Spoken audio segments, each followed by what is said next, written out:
Hey good people, how you doing? Hello and welcome to episode 37 of 254 Rugby, your ultimate destination for the latest rugby news, stories and insights. This is Michael Kwambo and as usual we've got an insightful episode. So without much further ado, let's get right into it. And the first story that we have is this one from Nairobi, Kenya, where the Kenya men's national 15-a-side team, the Simbas, have confirmed a build-up clash against the United Arab Emirates as part of their preparations for the 2025 Rugby Africa Cup, which also serves as the African qualification tournament for the 2027 Rugby World Cup. A few interesting things about this particular match. It will mark the first time that the two sides are meeting in 14 years. You see, they last met during the 2011 Emirates Nations Cup in Dubai, where the Simbas claimed a dominant 55-17 victory on the day. Interestingly, one of the standout facts from that particular match is that Kenyan back row David Matasio, who previously played for Impala Rugby and I believe also got a few caps with the Simbas before relocating to Dubai, was in the UAE squad that lost to the Simbas on that day, the 16th of December 2011. People may be wondering, Kenya playing against the United Arab Emirates. Well, let me tell you something. There is a long history of the UAE and Kenya interacting in rugby. Initially, UAE competed as part of the Arabian Gulf rugby team, which was affiliated to World Rugby until 2010. That team was disbanded due to a World Rugby restructuring project, encouraging individual Gulf countries like the UAE, Qatar, Bahrain, Kuwait, and Saudi Arabia to establish their own national unions. And even we can go further than that. If you ever pay a visit to the Kenya Rugby Union offices on Ngong Road, you'll actually see plaques of the mementos that teams share whenever they are touring. We've seen teams from Qatar from the 60s and 70s, making tours of Kenya. And indeed, Safari Sevens 2023, there was a representative team from Qatar that was in action at the Safari Sevens. Now, still on the history between the Simbas and the Arabian Gulf, let's look at it this way. The Simbas faced the Arabian Gulf twice, winning both encounters. They secured a narrow 24-23 win during the 1995 Rugby World Cup qualifiers held in Nairobi. That match was actually played in July 1993. And then there was another Rugby World Cup qualifier for the 1999 Rugby World Cup. That one again played in Nairobi. The Simbas claiming a 37-18 victory on that day. That particular victory from 1997 is interesting because Fred Olo's Impala scrum half, Kenya scrum half, played that game at flank following an early red card that the Kenyans were subjected to. No, sorry, that's Tunisia. I'm getting my wires crossed. We'll talk about that later. But this just goes to show the history, the interactions between Kenya and the Arabian Gulf, which is now the United Arab Emirates. Also in 1995, a Kenya under-23 team visited the Arabian Gulf. They played two matches in Dubai against the Arabian Gulf team, losing 45-5 and 55. And many players on that particular team, the 1995 Kenya under-23s, eventually became standout names, the likes of Thomas Opio, who eventually played for Nondis. That time he was featuring for Mean Machine, went on to become a vice chairman of the Kenya Rugby Union. There were also players like Kennedy Aswani, who became a stalwart for the Kenya Sevens team and I believe was part of the squad that qualified for the 2001 Rugby World Cup Sevens. Well, that's not all. We've talked a lot about the Simbas and the match against the UAE. You see, after this match, the Simbas squad will be trimmed from their current 50 players to 33. They're heading into a two-phase training camp in South Africa.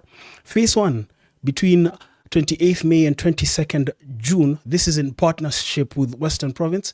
They will participate in Saturday fixtures against Currie Cup teams and engage in midweek contact sessions with local clubs and universities. And then phase 2 in Nilstrom from the 22nd to the 27th of June. They will train with the Blue Bulls. They will feature in matches on Tuesdays and Thursdays against the Bulls Currie Cup squads. This is a critical period for the Simbas as they fine-tune their preparations. Remember, like we said, they are seeking to qualify for the 2027 Rugby World Cup. That means playing in the Rugby Africa Cup in Uganda, and they start with a direct elimination match in the quarterfinals against bitter rivals, neighbors, Kid Brothers, Uganda. We will be talking about that with our friends from the Fat Cats podcast at an appropriate time. Now, the Simbas are not the only team that is preparing for continental action. We also have the Kenya Lionesses. They have also begun their preparations for the same competition, but in the women's version. This competition, the Rugby Africa Women's Cup, takes place in Madagascar from the 5th to the 16th of June. And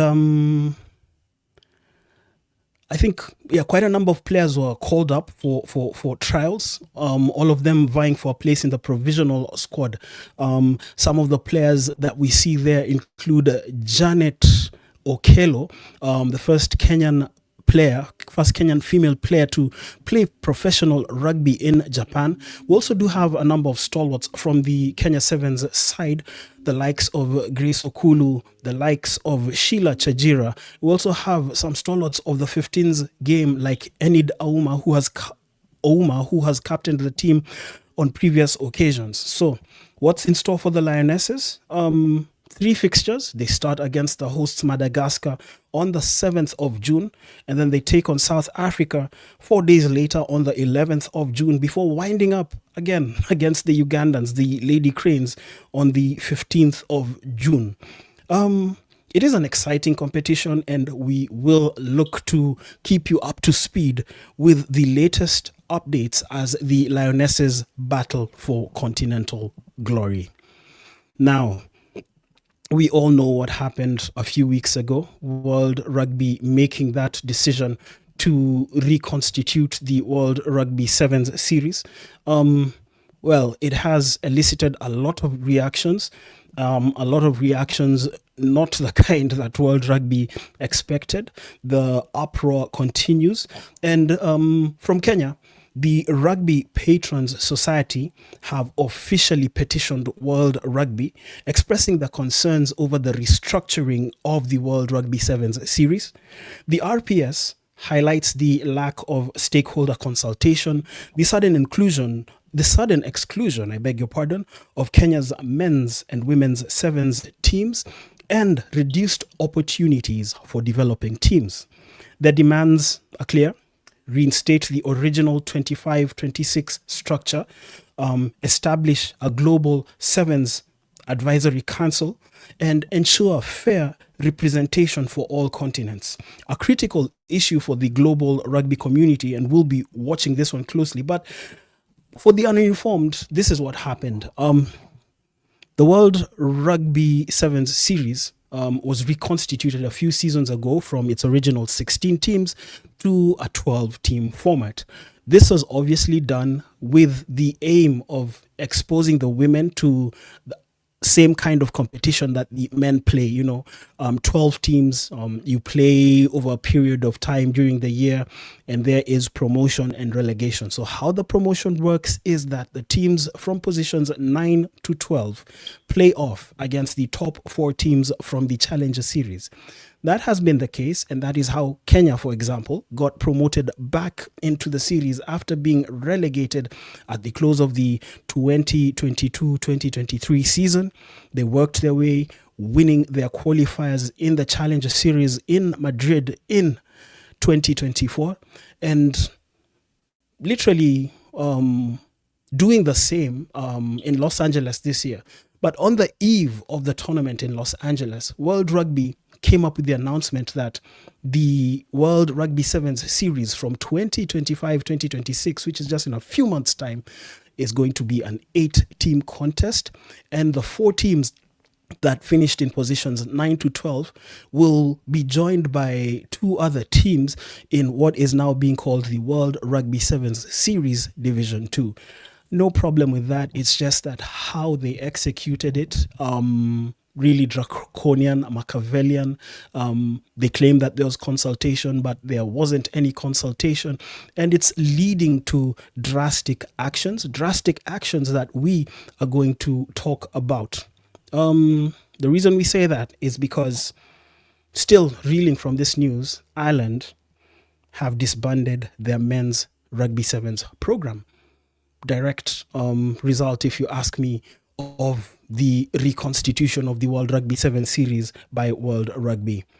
The Irish Rugby Football Union announced the disbandment of their men's sevens program at the end of the 2024-2025 season. Look at it for Ireland. They competed in the 2020 and 2024 Olympic Games. They finished second on the World Series during the 2023-2024 season. But World Rugby obviously made the decision, and Ireland Rugby attribute their reason for disbanding their men's sevens program around financial sustainability concerns. The statement from the Irish Rugby Football Union, IRFU, cited that the men's sevens program did not significantly contribute to the 15s pathway. However, their women's sevens program has not been disbanded. And still on matters around that, there is a backlash, and it's coming through from Ireland Rugby Sevens star Terry Kennedy. He has condemned the decision by the Ireland Rugby Football Union. He's called it absolutely shocking and disgraceful. Kennedy criticized the union's financial priorities, particularly the continued investment in foreign players, while cutting away a homegrown developmental pathway. And yeah, that is raw emotion from Terry Kennedy. I know if you go online, we've also seen responses from the likes of Mike Friday, who has coached the USA, Kenya, and England. He has been vocal in criticizing World Rugby for their decision in terms of rejigging the World Rugby Sevens series. And I think we will watch this space to see how it goes. Will World Rugby react, or will they continue to hope that they ride out the storm and proceed with whatever plans that they have? Now, to some sad news from the world of rugby. And this comes from South Africa. Former Springbok wing Conal Hendris passed away on Wednesday. Conal Hendris passed away on Wednesday at the age of 37 after reportedly suffering a massive heart attack. Hendris, he made his Test debut for the Springboks in 2014. He played 12 times for the Springboks, scored 5 tries. Prior to that, he was a regular on the Springboks Sevens national team, the Blitzboks, featuring in a squad that was coached by former Kenya coach Paul True between 2011 and 2013, and before making the step up to the big boys, the Springboks. In 2016, Hendricks' career seemed to be over because of a heart condition. But in 2019, he made a remarkable comeback with the Bulls of South Africa, playing 115 games, scoring 34 tries. Among the people mourning Hendricks right now is the Bulls director of rugby, Jake White, who has paid tribute, saying many people were shocked and sad when his career was cut short in 2015. When we had the opportunity to get him back on the park, he took that with open arms and made remarkable use of his second lease in professional rugby. He inspired his teammates and the South African community through his story of hope and courage. Right now, our thoughts are with Conal's family, friends, and the rugby community. Conal Hendris, thank you for the memories. May your soul rest in peace. And now, as we come to the close of episode 37, well, the rugby season is officially over in Kenya and Uganda, but it doesn't mean that rugby is not taking place. I say this because there is some upcoming rugby action this weekend. We start with what's happening in Kampala and the Legends Cup. It features Kenyan and Ugandan players of yesteryears. They will clash in the first leg at the Chadondo Rugby Club in Kampala on Saturday, 24th of May. The date for the second leg in Nairobi will be announced later. And I tell you, it's always great to see the old boys from Kenya and Uganda clash, reminding us of their heydays in the formative years of the Elgon Cup, and also just reminding us of the rivalries that existed both through the Elgon Cup and through the Bamburi Super Series when it had actually grown to become a regional event. So that event happening in Kampala on Saturday, 24th of May 2025. If you're in Kampala, if you feel like heading down to Kampala, that's the action for you. And it obviously sets a preamble for the clash between the current national sides of Kenya and Uganda when they meet in the Rugby Africa Cup sometime in July. Now, away from the vets, let's go to the upcoming players. We do have the